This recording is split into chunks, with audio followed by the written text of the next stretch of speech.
صلى الله عليه وسلم صلى الله عليه وسلم صلى الله عليه وسلم صلى الله عليه وسلم صلى الله عليه وسلم صلى الله عليه وسلم صلى الله عليه وسلم الحمد لله رب العالمين والصلاة والسلام على خير خلق محمد وعلى آله وصحبه أجمعين وبعد. مغتاسي د اسلام د سیاسي نظام هغه ترکیبي معنا کړی و.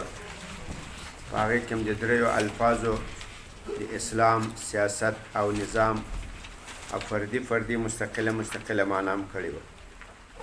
نن به د اسلام د سیاسي نظام عالمي یا لقبي چې دا نوم د عالم ده په اسلام کې د یو خاص علم لپاره یا د یو خاص فن لپاره اوس به د دې تعریف وکړو.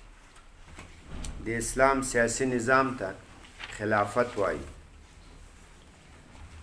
الامامة العظمى لوی امامت وایي او امارة المؤمنین د مؤمنانو امارت وایي. دا درې مصطلحات دي، معنا اصطلاحي واحده ده او معنا لغوي کې فرق لري. خلافت، امامة العظمى او امارة المؤمنین، دا درې سره تعبیره په معنا اصطلاحي کې واحد دي. دا د اسلام د سیاسي نظام نه مختصر تعبیر ده. نو چې دغه درې موږ تاسې معنا لغوي هم وپېژنو او هغه معنا اصطلاحي هم وپېژنو، نو د اسلام سیاسي نظام به وپېژنو چې د اسلام سیاسي نظام یعنی څه مطلب. اول د خلافت لغوي تعریف. خلافت په لغت کې دا مصدر ده د خلفا یخلف خلافة فهو خلیفة. خلفا یخلفو باب نصره ده، دا له یو چا نه وروسته پاته کېدل، د چا په ځای باندې نائب او قایم مقام جوړېدل. په آیت شریف کې په دې معنا سره مستعمل ده. وقال موسى لأخيه هارون اخلفني في قومي واصلح. موسی علیه السلام چې کله د تور غره ته تورې ته نو بیا یې په خپل قوم بني اسرائیلو کې موسی علیه السلام خپل نائب پرېښودل. نو موسی علیه السلام ورته وایي اخلفني، د ما خلیفه سه، د ما نائب سه، فی قومي، د ما په قوم بني اسرائیلو کې، و اصلح او اصلاح کوه د قوم، ولا تتبع سبیل المفسدین، او د غلطو خلکو د مفسدینو د بدو خلکو متابعت او پیروي مه کوه. نو خلیفه په لغت کې قایم مقام او نائب ته وایي. لکه موسی علیه السلام تور ته لاړ او خپل ورور هارون علیه السلام هغه په قوم کې خلیفه کو، نائب کو، قایم مقام کو. دا یې لغوي معنا سو. خلافت په اصطلاح کې چاته وایي؟ کوم چې د اسلام سیاسي نظام ده، د هغې مختصر تعبیر ده. د هغه تعریف کړی ده علامه تفتازاني، دا کوم چې مشهور عالم ده. شرح الحقائد، متول، مختصر، زنجانی، شرحه، سعدیه، داسې نور ډېر تصنیفات لري او ډېر تصنیفات درس کیږي، تدریس کیږي. هغه خپل یو کتاب لیکلی په عقایدو کې، مقاصد یا مقاصد الطالبین. دا خپل کتاب خپل پسې شرحه کړی یم، د شرح المقاصد. پخوا به دا ویل کېدو، اول به شرح عقاید وویل سو، بیا به دا شرح المقاصد وویل سو. خو نن سبا مکتبو په دې کې پیدا کېږي، مدرس نه ده، تدریس نه کېږي. نو هغه په دې متن کې، په دې مقاصد کې د خلافت تعریف کړی وای. خلافت چاته وای؟ وای هي ریاست عامة فی الدین والدنیا خلافة عن النبي صلى الله عليه وسلم. خلافت دا وای ریاست ده، مشرتوب ده. ریاست به معنای رئیس بودن، ریاست په معنا د مشرتوب. دا یو مشرتوب ده، عامتا عام مشرتوب، خاص نه. ادي خاص مشرتوب به بیا وروسته معنا وکړو. دا یو عام مشرتوب ده فی الدین و الدنیا، هم په کارو د دین کې هم په کارونو د دنیا کې. خلافتن عن النبي صلی الله علیه وسلم. خو په دغه ریاست عامه کې به ته خلافت او نیابت د نبی صلی الله علیه وسلم کوي. او تاسو کوشش وکړئ دغه تعریف دا سره زده کړئ. دا داسې زده کړئ لکه موږ چې په نورو ځایو کې د ځینې مصطلحاتو تعریف کوو. مثال موږ ته څوک وایي فرض چاته وایي؟ ما ثبت لزومه بدلیل قطعی لا شبهة فیه.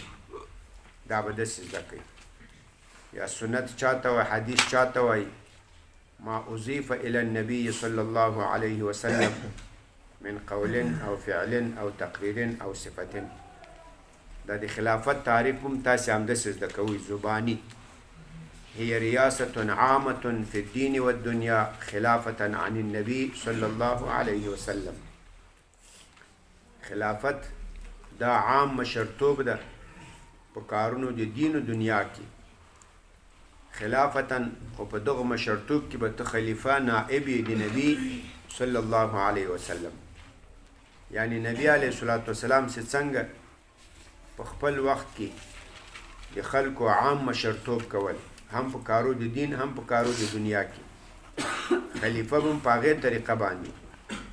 نبی علیه الصلاة والسلام خو د وحی یا د قرآن یا د شریعت په رڼا کې ریاست عامه کول، د خلکو د دین او د دنیا د کارونو مشرتوبي کول، د هغو پالنه ساتنه کوله.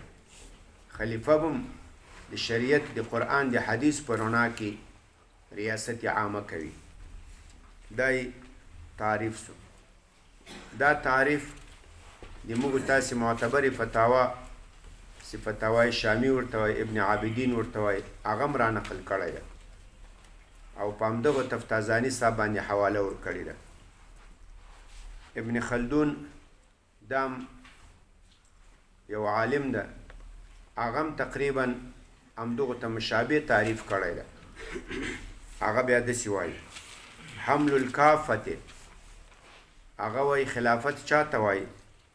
باعث کول د ټولو خلکو، چې ټول خلک سړی باعث کی علی مقتضى النظر الشرعیه، په تقاضا د نظر شرعي، یعنی د شریعت په مقتضا، فی مصالحهم الاخرویه والدنیویه. خلافت دا مطلب چې امیر ټول خلک باعث کی په مقتضا د شریعت په خپلو مصالحو دنیوي اخروي، هغه دنیوي الراجعه الیها، چې د هغو دنیوي مصالحو رجعه به بیرته مصالح اخروي ته کی. نو دا تعریف هم تقریبا دا د مخکې تعریف په شان باندې ده. دا د خلافت لغوي او اصطلاحي تعریف شو. خلافت دا په لغت کې مصدر ده، د خلفا یخلف خلافتا فهو خلیفة، د چا نه وروسته پاته کېدل، د چا نائب قایم مقام جوړېدل. دا یې لغوي معنا سوه. په اصطلاح کې تفتازاني صاحب په شرح المقاصد کې تعریف کړی، هي ریاست عامة فی امور الدین والدنیا خلافة عن النبی صلی الله علیه وسلم. موږ تاسو ویل چې دلته درې اصطلاحات دا مترادف دي: خلافت، الامامة العظمى او امارة المؤمنین. د خلافت معنا وکړه، اوس به دی الامامة العظمى. الامامة دا هم مصدر ده، د اما یؤم امن فهو عام والمفعول منه معموم.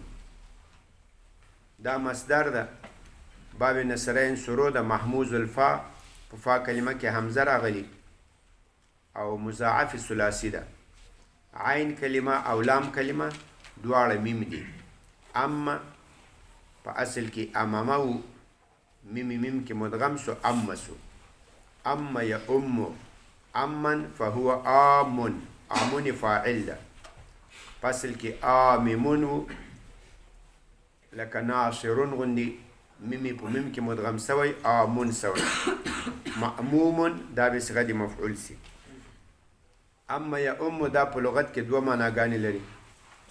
یو معنا یې د قصد کول، اما یا امو په معنا د قصد او اراده کول. لکه زید اما الى الشيء، یعنی قصد الشيء، هغه د دې کار د دې شی اراده وکړه. په دې معنا سره په قرآن کې مستعمل ده. اما یا امو امن په معنا د قصد سره، آمن په معنا د قاصد سره. په دې آیت شریف کې الله فرمایي سورة مائده 2 نمبر آیت، یا ایها الذین آمنوا لا تحلوا شعائر الله. اے مومنانو تاسې ځان ته حلال مبولي شعائر الله، دی الله تعالی دی دین علائم. شعائر جمع دی شعیرتون، هغه څه چې هغه د دین علامه وي. دلته مراد جني د حج مناسک، د حج علائم. دا ځان ته حلال مبولي څه معنا؟ یعنی د دې تجاوز، د دې تعدا ځان ته حلال مبولي. دا سنه یې یو څوک ته د حج په مراسمو باندې تعدا وکړي، هلته مثال مجادله مباحثه منع دي او ته هغه کوي. هلته په حرم کې ښکار کول منع ده او ته هلته ښکار کوي. دارنګه نور ولا الشهر الحرام، او ځان ته حلال مبولي دا د حرمت میاشت، شوال، ذوالقعده، ذوالحجه او رجب. دغه میاشت ځان ته حلال مبولي، یعنی په دې کې تجاوز، په دې کې په چا تیاری مه کوئ. ولا الهدیه، هدیه جمع هدایا، دا هغه څاروي ته وایي آن حیوان رمیږه چې هغه چا بیت الله ته هدیه کړی، بیت الله ته پیش کوي، هلته ځي په مینا کې ذبح کوي. نو په دغه حیواناتو تاسې ځان ته تجاوز حلال مبولي. چې یو سړي حج ته اوښان، ګډان، وزې روان کړي او ته په لار کې تجاوز پې وکړه، ټول جینه غصب کې. ولا القلائد، قلائد دا جمع د قلادتون، د غاړکۍ ته وایي. دلته مراد جینې هغه څاروي دي چې هغه دوی بیت الله ته هدیه کړي او په غاړه کې یو علامه ورته اچولي، یو غاړکۍ اچولي. قلائد جمع قلادتون، یہ اصلا گردن بند رمیگا. اینجا مراد و حیوانی است که او را کسی به بیت الله هدیه کرده باشه و باز در گردن از او کدام گردن بند به خاطر معرفت انداخته باشه. نو په دغه قلائد باندې تاسې تجاوز ځان ته حلال مبولي. ولا آمین البیت الحرام، او تاسې ځان ته حلال مبولي تجاوز آمین البیت الحرام، په قاصدینو د بیت الحرام باندې. د موږ تاسې هغه مثال یا شاهد هغه په دغه جې کې ده چې اما یا امو په معنا د قصد سره ده، آمن په معنا د قاصدون. او تاسې ځان ته حلال مبولي آمین قاصدین، دا جمع د آمن ده په حالت نسبی او جری کې. حالت رفعی آمون راځي، حالت نسبی جری آمین راځي. تاسې ځان ته حلال مبولي تجاوز کول په قاصدینو د بیت الحرام. چا د عمرې نیت کړی بیت الحرام ته روان ده، یا د حج نیت کړی بیت الحرام ته روان ده، به قصد حج و عمره قصد به بیت الحرام روان است، تو سر از او تجاوز را بر خود جواز نته. په دغه قاصدینو د بیت الحرام عمرتن و حجن ځان ته تجاوز حلال مبوله چې ته په دې تیاری وکې، مال لوټ کې، یا یې مړه کې، یا یې بندیان کې، یا یې له حج له عمرې نه بند کې. دا کار مه کوئ.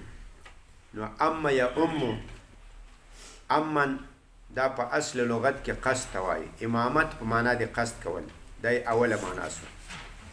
دا تیمم چې ده دا هم دغه باب ده. تأمم يتأمم تأمما، بیا هغه حمزه په یا بدله سوي، تیمم یتیمم تیمما، هغه هم په اصل لغت کې قصد ته وایي. متیمم په معنا د قاصد، دغه باب هم د قصد په معنا په آیت کې مستعمل ده. ولا تیمموا الخبیث منه تنفقون، الله فرمایي تاسې قصد مه کوئ د بیکاره مال، منه تنفقون سلاګۍ چې تاسې خرچې کوئ، یعنی چېرته چې د زکات او د صدقې ځای راسي بیا په خپلو مالونو کې یو بیکاره مال راواخلئ دا صدقه کې، هغه دومره بیکاره وي. ولستم بآخذیه الا ان تغمدوا فیه، تاسې خپل هغه مال نه اخلئ که څوک په قرض او په بیو په شرا کې درکړي، هغه ته نه اخلئ الا ان تغمدوا فیه، مګر که تاسې سترګې پې پټې کوئ. لا تیمموا الخبیث، مال بیکاره را قصد نبکو در صدقه و در زکات و در انفاق، ای تو مال بیکاره. ولستم بآخذیه، که او را تو گرفتنی نیسته در معامله و در قرض و در بی و در شرا، الا ان تغمدوا فیه، مگر این که تو چشما را پت کرده و قبول بکنی. نو اما یا ام یا تیمم یا تیمم دا په اصل لغت کې قصد ته وایي. دوم معنی ده اما یا ام دا په معنا دی وړاندې کېدل، پیش شدن، لکه اما القوم اما الرجل قومه، سړی امامت کو د خپل قوم، یعنی تقدمهم لقوم نه وړاندې سو، از قوم خود پیش شد در کارها، د خپل قوم امام جوړ سو، دا دویمه معنا سو. نو اما یا ام، اما دا په لغت کې قصد کول او وړاندې کېدل، دې دواړو ته وایي. امام هغو چاته وایي چې هغه وړاندې سوی وي، جمع یې ائمتون راځي، ائمه امامان چې د قوم مقتدا او پیشوایی. امام د قوم مقتدا او پیشوا دا په صحیح معنا کې مستعملیږي که صحیح امامان وي، لغتن په بدو امامانو هم اطلاق کیږي، په قرآن کې په دواړو معنا مستعمل ده.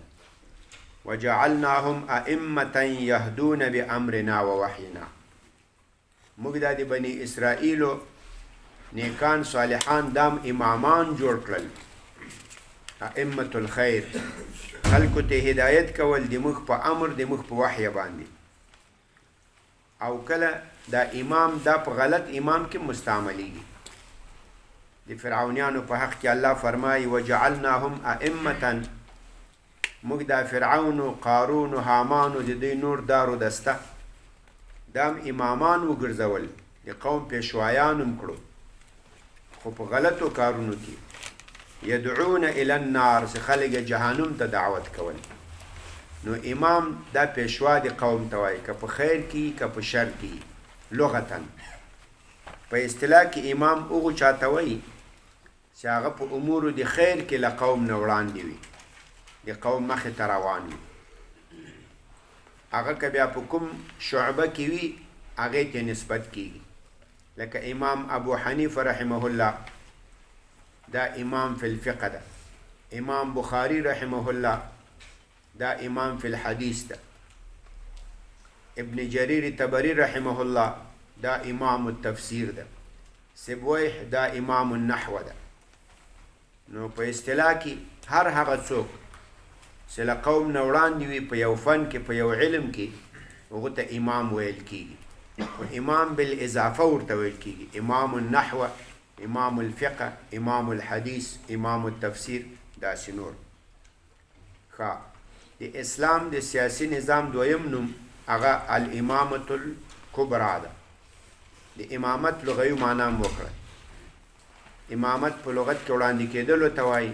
امام هغه څوک چې هغه له قوم نه وړاندې وي، لغتا که په خیر کې وي که په شر کې وي، او اصطلاحا چې په امر خیر کې وړاندې سوی. د دې قید لګولی الامامة الکبرى، کبرا په معنا دی لوی. دا قید ولې لګولی؟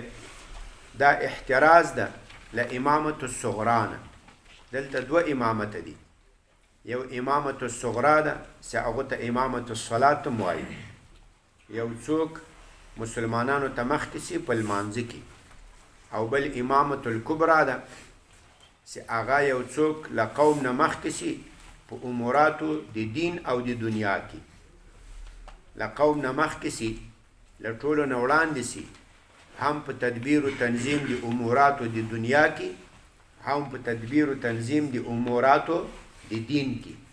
دغه ته امامة الکبرا وایي، ځکه دا قید د کبرا پکې لګولی. فقها وایي دا مقید کو په امامة الکبرا باندې، وایي دا احتراز د له امامة الصغرا نه. امامة الصغرا چاته وایي؟ دا امامت چې دا امام ده، دا مقتدی ده. د دغه امامت څه مطلب؟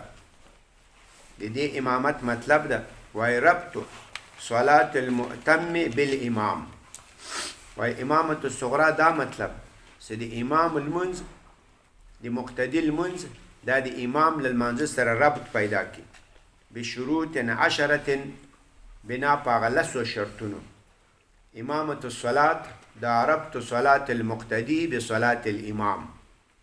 امامة الصلاة یا امامة الصغرا چی رمیگا؟ یہ ربط نماز مقتدی به نماز امام با شروط دگانه سره له هغه 10 شرطونو. په امام پسې اقتدا الته صحیح کیږي چې دا غلط شرطونه به موجود وي. که په دې 10 شرطونو کې یو نه ولو، الته بیا امامت نه ده صحیح. د مقتدی او د امام د لمانځه منځ کې ربط نه ده راغلی. اگر زیده شروط یکی نبود، باز ما بین صلات مقتدی و ما بین صلات امام ربط نه آمده. هغه کوم 10 شرطونه دي؟ اول نیت المؤتم الاقتداء. مقتدی به نیت اقتدا کوي، ته به په امام پسې نیت کوي چې په دې امام پسې مې اقتدا وکړه. که دې نیت نه وکړی، تا خپل منځ کول، امام خپل منځ کول، دا اقتدا نه ده، دا امامت نه ده. هغه به د بل چا امام یې، خو د تا نه ده، به خاطر کې تو نیت پشت امام نه کردی. دویم و اتحاد مکانهما. د مقتدی او د امام مکان به یو ځای وي. داسې به نه وي چې امام به په مسجد کې ولاړي او تا به دلته له اطاقه نیت پسې کړی وي، ځکه اتحاد المکان نشته. دا دوم شرط ده. دریم و صحت صلاة امامه. په هغه امام پسې اقتدا صحیح کیږي چې د امام خپل منځ صحیح وي. که امام بیا اودسه ولاړو، یا په مردار ځمکه ولاړو، یا یې مردارې جامې اچولې وې، یا یې قرائت فاسد کو، د تا اقتدا پسې صحیح نسوله، ځکه د امام المنځ هغه فی نفسه صحیح نشو. دا یې دریم شرط شو. څلورم و عدم محاذات امرأة. له مقتدي سره به په خوا کې ښځه ولاړه نه وي. که تا امام پسې نیت وکړو او د تا خوا ته ښځه راغله، ښځې هم په امام پسې نیت وکړو، د تا اقتدا فاسد شو، ځکه تا په خوا کې ښځه ولاړه ده. ولی تا ته نبی علیه الصلاة والسلام ویلی دي چې اخروهن من حیث اخرهن الله. زنانه په صفوف الصلات کې شاته ودروي، لکه څنګه چې الله تعالی دوی وروسته پیدا کړي. اول آدم علیه السلام پیدا سو، بیا حوا بیبي، نو څنګه چې دی خلقتا وروسته پیدا دی خلقتا، نو تاسې په صف کې هم شاته ودروئ. نو دا سړي چې په امام پسې نیت کړی او د ده خواته ښځه ودرېده، نو ده هغه شرط نه ده په جای کړی کوم چې نبی اسلام امر د تأخیر کړی، نو د سړي اقتدا دا فاسد شوه. بل شرط و عدم تقدمه علیه بعقبه. له امام نه به سړی مخکې نه وي ولاړ. څنګه مخکې؟ چې د امام چې د مقتدي پوندي دا د امام له پوندو نه وړاندې وي. مقتدی از امام پیش استاده نمیشه. چطور؟ که پشت پای مقتدی از پشت پای امام پیش باشه. که چرته دی مقتدی پوندی پشت پایش، عقب پایش از عقب پای امام پیش بود، دا المنز فاسد سو، دا اقتدا فاسد سو. ځکه نو دلته خو امام نه ده، تو مقتدی نه یې، بلکې مقتدی امام د وړاندې ولاړ ده او امام غریب دی شاته درولی ده. دا بل شرط. و عدم تقدمه علیه بعقبه. مقتدی به له امام نه په خپلو پوندو باندې وړاندې نه وي. بل شرط وعلمه بانتقالاته، مقتدی به د خپل امام په انتقالاتو علم لري. امام سکته پورته کیږي دی به په علم لري. داسې نه چې امام چېرته کوټه کې بند ولاړ دی بیخي خبر نه وي. امام ځان ته کته پورته کیږي دی خپل ځان ته کته پورته کیږي. دا مفسد د اقتدا ده. بل وعلمه بحاله، ته به د امام په حال باندې علم لري. که امام مقیم و د اقامت نیت به پسې کوي، که امام مسافر و د سفر نیت به پسې کوي، او که تا په امام پسې نیت وکړو او خبر نه وي چې دا مقیم ده که مسافر، د تا اقتدا فاسد سوله. و مشارکته فی الارکان، له امام سره به په ارکانو کې شریک یې. که امام په رکوع کې و ته به په رکوع کې یې، که هغه په سجده کې و ته به په سجده کې یې، که هغه په قاعده کې ته په قاعده کې. داسې نه چې امام په رکوع یې او ته قیام کوې، امام سجدې ته ولاړ سي او ته رکوع کې یې، امام قاعده کې وي او ته ولاړ یې. دا اقتدا صحیح نه سوه، ځکه په ارکانو کې له هغه سره شریک نه یې. وکونه مثله او دونه فیها، بل دا چې امام به په ارکانو کې مثل د دوی، یعنی څنګه چې دی ارکان کوي هغه به هم همدغسې کوي.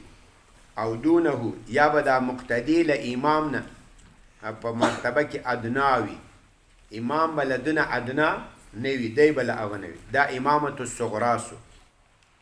امامت الصلاة سو، چې تعریف داسې سو ربط صلاة المؤتم بصلاة الامام بشروط 10 شرطونه مو ویل.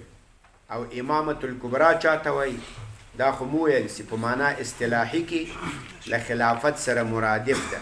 هي ریاست عامة فی الدین والدنیا نیابة خلافة عن رسول الله صلی الله علیه وسلم. درېمه اصطلاح چې هغه هم له دې سره مرادف ده، هغه اصطلاح د امارة المؤمنین ده یا الاماره. لکه دا موږ تاسې نظام الله دې قائم دائم ساتي، چې دې باندې هم دا درېیم نوم ښودلی ده چې دا له دې دریو مترادفو مصطلحاتو نه یوه اصطلاح ده، امارت اسلامي. د دې به معنا لغوي او اصطلاحي وکړو. دا مصدر د لامره یامرو، محموز الفا ده، باب نصرین سرو ده. امره یامرو امرا و امارة و امرة، درې مصدر لري، امرا امارة امرة. فهو امیر، هغه امیر شو. او مفعول به بالتعدی په حرف جر سره راځي. والمفعول منه مأمور علیه، ویل کیږي امر علی الناس، زید امر علی الناس، یعنی زید صار امیرا علی الناس، زید په خلکو باندې امیر وګرځېدو، زید به سر مردم امیر جوړ شد. امارت دا په لغت کې ولایت ته وایي، او امارت په لغت کې دا منصب ته هم وایي چې څوک د خلکو په سر امیر سي، د دو منصب ته هم امارت وایي. نو امارت په لغت کې دوه معناګانې لري، امارت ولایت او بل امارت دا منصب د امیر جوړېدلو. څوک چې په قوم باندې امیر جوړ سي دا د ده منصب ته هم امارت وایي. دغه باب دا محموز الفا امره یامرو دا یو بل مصدر هم لري چې هغه مصدر امرن راځي. امره یامرو امرن فهو آمر والمفعول منه مأمور. دې دواړو بابو په فرق باندې ځان پوه کړي، دواړه محموز الفا دي، خو اول باب مصدر امرن امارتن امرتن درې مصدر راځي، او دا د دویم باب یو مصدر راځي امره یامرو امرن. دا یو فرق شو. بل هغه اول باب لازمی وو، امر زیدن علی الناس، یعنی صار امیرا علی الناس، متعدی په حرف جر سره سو. او دا امره یامرو امرن دا باب متعدی ده، دا په حرف جر نه متعدی کیږي. لکه امرت زیدن، زید ته مې امر وکړو. دغه دویم باب امره یامرو امرا فهو آمر والمفعول منه مأمور، دغه باب په معنا د فرمان دادن، یو چاته حکم کول لکه موږ تاسې په اصول کې تعریف کوو قول القائل لغیره على سبیل الاستعلاء افعل، هغه دغه باب ده، امر یامر امرا. نو دا باب په معنا د فرمان ورکولو، فرمان صادرولو، به کسی حکم کردن، به کسی فرمان صادر کردن. دا د امارت لغوی معنا سوله. امارت بیا په دوه قسمه ده، یو امارت خاصه ده، یو امارت عامه ده. امارت خاصه دې ته وایي چې یو څوک امیر وي یا په خاص عمل باندې یا په یو خاص منطقه باندې. لکه مثال یو څوک امیر وي په خاص عمل باندې، لکه امیر الجهاد، امیر الحج، امیر الاوقاف، امیر التعلیم، امیر الاقتصاد. دا په یو خاص عمل باندې امیر شو. یا امیر وي په یو خاص منطقه باندې، لکه امیر خراسان، امیر فارس، امیر کابل، امیر فلان. دا امیر سو په خاص یو وطن باندې. نو امارت دا دوه قسمه سو، یو امارت عامه ده، بل امارت خاصه. امارت خاصه دوه قسمه ده، یا به امیر په خاص عمل وي یا به امیر په خاص وطن په منطقه وي. دا امارت خاصه سو. او که امارت عام و نه تر خاص عمل پوری تړلی و او نه تر خاص وطن پوری، هغو ته امارت عامه وایي. دغه امارت عامه په اصطلاح کې هغه خلافت ده. هي ریاست عامة في الدین والدنیا خلافة عن النبی صلی الله علیه وسلم. او که امارت خاص و هغه بیا د امیر المؤمنین معنا نه لري، دغه بیا دغه معنا نه ده. هغه بیا خاص په یو خاص وطن یا په یو خاص عمل باندې د امیر وي. دا هغه درې مصطلحات سو چې هغه د په اسلام کې د سیاسی نظام مختصر تعبیر ده، چې هغه خلافت ده، امامت العظما ده او امارت عامه ده. د دې لغوي تعریفونه مو وکړو. اصطلاحي تعریف هغه یو ده، ځکه درې سره په اصطلاحي تعریف کې الفاظ مترادف معنی واحده ده. هغه دا هي ریاست عامة في الدین والدنیا خلافة عن النبی صلی الله علیه وسلم. سبا ته به انشاءالله د دغو اصطلاحي تعریف یو څه وضاحت وکړو. بیا به د امیر د دې امارت اسلامی یا خلافت یا امامت العظما یا امارت عامه د دې هغه شرعي حکم به ووایو چې دغه نظام راوستل د اسلام سیاسي نظام ته کار کول دا په شریعت کې څه حیثیت لري، فرض ده، واجب ده، سنت ده، مستحب ده، څه حکم لري. سبحانك اللهم وبحمدك أشهد أن لا إله إلا أنت وحدك لا شريك وصلى الله تعالى على خير خلق محمد وعلى آله وصحبه أجمعين.